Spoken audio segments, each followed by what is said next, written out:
बूढ़ी काकी प्रेमचंद। भूमिका। प्रेमचंद की बूढ़ी काकी हिंदी साहित्य की सबसे मार्मिक कहानियों में से एक है। यह कहानी एक वृद्धा की करुण व्यथा को उजागर करती है, जो परिवार में होते हुए भी उपेक्षित है। यह केवल एक व्यक्ति की कहानी नहीं है, बल्कि यह समाज में बुजुर्गों के प्रति अपनाए जाने वाली उदासीनता और संवेदनहीनता का प्रतीक है।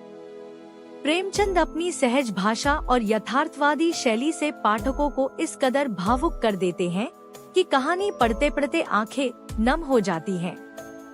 कहानी का विस्तार। बूढ़ी काकी गांव के एक संपन्न परिवार में रहती थी। उनके भतीजे पंडित बुद्धिराम और उनका परिवार अच्छी स्थिति में थे, लेकिन बूढ़ी काकी के प्रति उनका व्यवहार उपेक्षापूर्ण था। बूढ़ी काकी बहुत वृद्ध हो चुकी थी। उनकी कमर झुक गई थी, आंखें धुंधली पड़ चुकी थी और शरीर दुर्बल था। उनके जीवन का अधिकांश समय अब चारपाई पर ही बीतता था।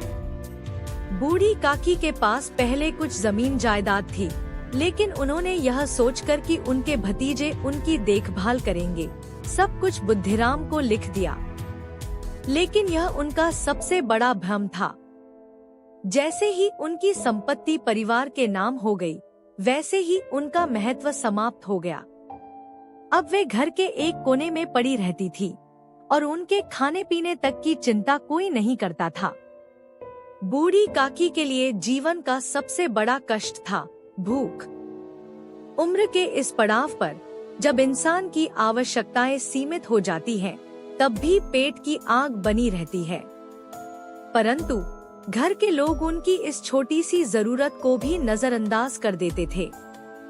रूपा, जो कि बुद्धिराम की पत्नी थी, घर की देखभाल करती थी, लेकिन उसका स्वभाव बूढ़ी काकी के प्रति कठोर था।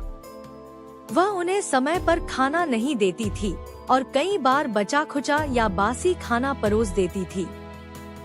बूढ़ी काकी सब कुछ चुपचाप सहन कर लेती, लेकिन उनकी भूख दिन रात उन्हें सताती रहती थी। वे हमेशा घर के किसी कोने में बैठी रसोई से आती खाने की खुशबू को महसूस करती और सोचती कि क्या उन्हें कभी पेट भरकर अच्छा भोजन मिलेगा। एक दिन बुद्धिराम के बड़े बेटे मुकुंद की सगाई तय हुई। घर में उत्सव का माहौल था।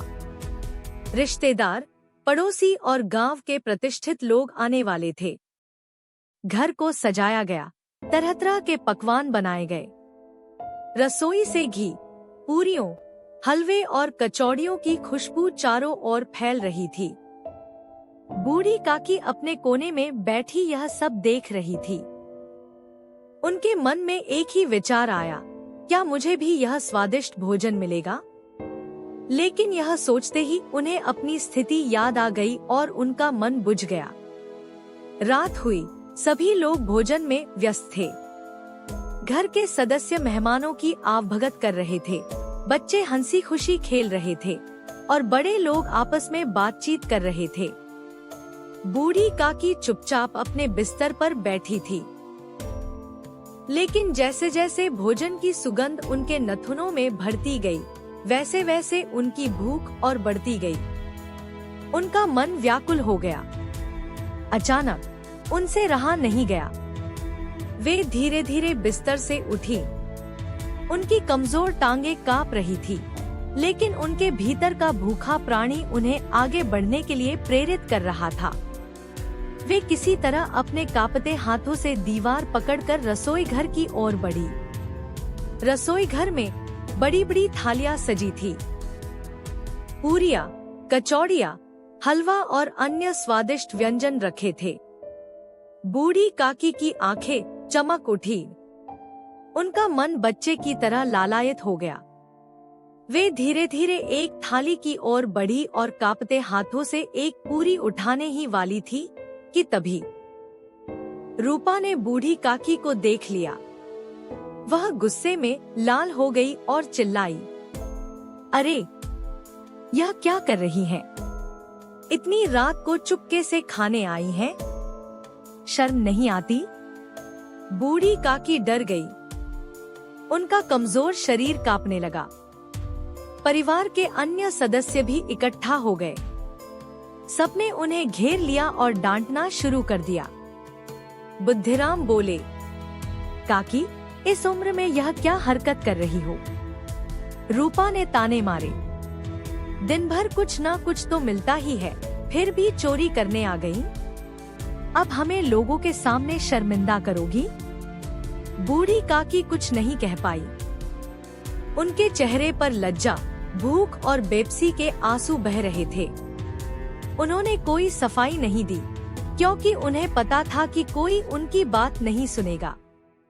जब सबने उन्हें डांट दिया और लोग अपने अपने बिस्तरों पर चले गए, तब घर की सबसे छोटी बच्ची लाडली धीरे से उठी। वह चुपचाप रसोई में गई, एक थाली में कुछ पूरियां और हलवा रखा और धीरे से बूढ़ी काकी के पास गई। काकी, आप भूखी हो ना? ये लो, खा लो।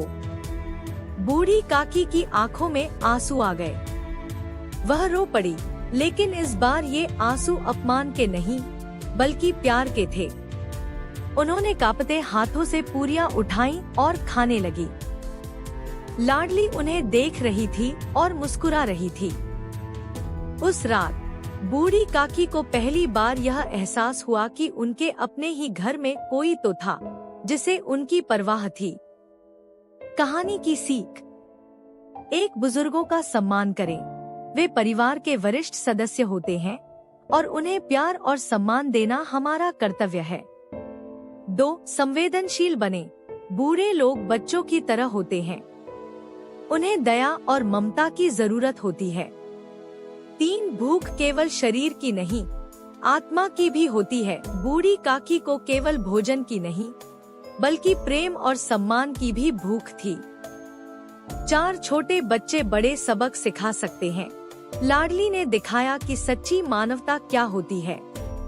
निष्कर्ष: बूढ़ी काकी एक ऐसी कहानी है जो हर व्यक्ति के हृदय को छूती है। यह केवल एक बूढ़ी औरत की भूख की नहीं, बल्कि समाज में बुजुर्गों के प्रति अपनाए जाने वाले व्यवहार की कहानी है। प्रेमचंद ने इस कथा के माध्यम से यह दिखाया है कि इंसान की भूख केवल पेट की नहीं होती, बल्कि प्यार और सम्मान की भी होती है। अगर इस कहानी ने आपका हृदय छू लिया, तो यह सोचिए कि हमारे आसपास भी कई बूढ़ी काकियां होंगी जिन्हें हमारी संवेदना की जरूरत है।